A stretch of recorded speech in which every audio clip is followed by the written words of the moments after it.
इस वीडियो के अंदर हम जानने वाले हैं मोनोसाइट और बेसोफिल ये कम या ज़्यादा होने के क्या रीजन होते हैं या कौन से ऐसे कंडीशन आता है जहाँ पे मोनोसाइट हाई हो जाता है या बेसोफिल हाई हो जाता है या इसके जो रेंज होते हैं वह कम हो जाते हैं।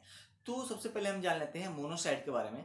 दोस्तों जो मोनोसाइट होता है वह इसका जो नॉर्मल रेंजेस होता है वह 2 से लेकर 10% तक होता है, लेकिन किस कंडीशन में जो इसका रेंज होता है वो 10% से ज़्यादा हो जाता है। तो सबसे पहले अगर किसी व्यक्ति को फंगल इन्फेक्शन अगर हुआ है तो वहाँ पे आप देखोगे मोनोसाइट का जो रेंज होगा वो हाई हो जाता है।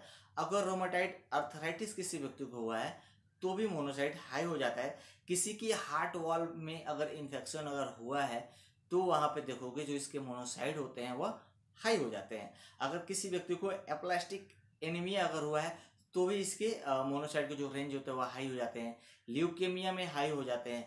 बोन मैरो अगर किसी व्यक्ति का अगर रिकवरी हो रहा है यानी कि पहले से बोन मैरो में प्रॉब्लम है, उसका ट्रीटमेंट चल रहा है और बोन मैरो रिकवरी हो रहा है, तो जो हमारा बोन मैरो होता है वह अधिक मात्रा में मोनोसाइट बनाना चालू कर देता है, जिसकी वजह से जो इसके रेंज होते हैं वो हाई हो जाता है। टीबी के मरीज में आप देखोगे या अगर किसी व्यक्ति को अगर लंग्स इन्फेक्शन अगर हुआ है तो वहाँ पे भी जो मोनोसाइट होता है वह हाई होने के चांसेस बने रहते हैं। लेकिन लो होने के रीजन क्या होते हैं? तो सबसे पहले तो आपका अगर बोन मैरो अगर डिसऑर्डर हुआ है यानी कि बोन मैरो ठीक से काम नहीं कर रहा है आपका, तो वहाँ पे आपका जो मोनोसाइट होगा वह लो हो जाएगा, क्योंकि जब मोनोसाइट बनेगा ही नहीं शरीर के अंदर तो फिर वह कम होगा ही होगा। नेक्स्ट आता है अगर किसी व्यक्ति को HIV इन्फेक्शन अगर हुआ है तो वहाँ पे भी आप देखोगे मोनोसाइट कम हो जाता है। अगर केमोथेरेपी का अगर इलाज चल रहा है, किसी व्यक्ति को कोई कैंसर के व्यक्ति है केमोथेरेपी लिए जा रहा है तो मोनोसाइट उसका कम हो जाता है। अगर कोई व्यक्ति अगर सेवरियल बर्न इन्फेक्शन अगर कोई व्यक्ति अगर ज़्यादा से ज़्यादा अगर जल चुका है किसी एक्सीडेंट में तो उसका जो मोनोसाइट होता है दोस्तों वह कम हो जाता है।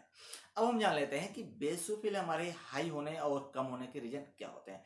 तो दोस्तों जो बेसोफिल का जो रेंज होता है वो हमारे वो 0 से लेके 2% तक होता है, यानी कि ये बहुत कम हमारे शरीर के अंदर पाया जाता है।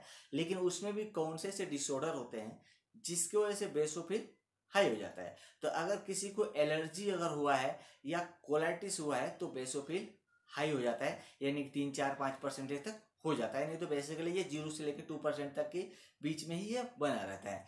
लेकिन लो होने के रीजन क्या होते हैं? अगर किसी व्यक्ति को कोई ज़्यादा अगर स्ट्रेस में है तो उसका बेसोफिल कम होने के चांसेस बने रहते हैं। लेकिन अगर नॉर्मल रेंज 0 से लेकर 2% तक है तो हमेशा वो कम ही रहेगा। किसी को अगर चिकन पॉक्स हुआ है तो भी उसमें कम हो जाता है, या अगर व्यक्ति देखोगे आप हाइपोथायरॉयडिज्म अगर है किसी व्यक्ति को तो बेसोफिल कम होने के चांस बने रहते हैं। एलर्जिक डिसीज है तो बेसोफिल कम हो जाएगा।